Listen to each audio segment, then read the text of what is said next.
গরিব কৃষক রামু। একটি ছোট্ট গ্রামে থাকত রামু নামে এক গরিব কৃষক। তার সংসারে ছিল স্ত্রী আর দুইটি ছোট ছেলে। রামুর নিজের এক টুকরো জমি ছিল, কিন্তু সেটি খুব উর্বর ছিল না। তবুও রামু প্রতিদিন ভোরে উঠে মাঠে যেত, মাটি খুঁড়ত, বীজ ছড়া তার ঘামে ভিজে যেত। বর্ষাকালে কখনো বৃষ্টি বেশি হতো, আবার কখনো এক ফোঁটাও পড়ত না। ধান ভালো হলে বাজারে বিক্রি করে সামান্য কিছু টাকা পেত, তাতে কোনো রকমে সংসার চলত। কিন্তু খারাপ মৌসুমে ধার করেই চলতে হতো। একবার টানা খরার পর রামুর জমিতে কিছুই ফলল না। বাজারে ধান বিক্রি না হওয়ায় বাড়িতে ভাত জুটত না। রামুর স্ত্রী বলল, চলো শহরে যাই, হয়তো কাজ জুটবে। কিন্তু রামু বলল, এই মাটি আমার মা, আমি একে ছেড়ে কোথাও যাব না। সেই রাতেই রামু গ্রামের প্রবীণ বৃদ্ধ মনোহর কাকার কাছে গেল।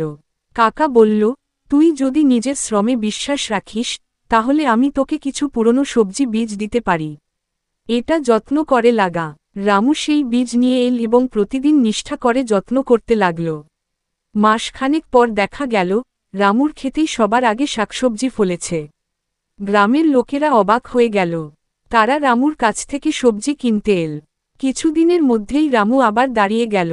রামু শুধু নিজের জমিই চাষ করল না, গ্রামে যারা জমি ফেলে রেখেছিল, তাদের বলল, আমরা সবাই মিলে চাষ করি, লাভ ভাগ করে নেব।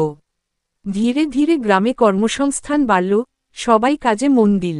বছরখানেকের মধ্যে রামু গ্রামের একজন সম্মানিত মানুষ হয়ে উঠল। লোকজন তাকে বলত, তুমি আমাদের আশা। রামু হাসত আর বলত, আমি কিছু করিনি, শুধু মাটিকে ভালোবেসেছি আর বিশ্বাস রেখেছি পরিশ্রমে।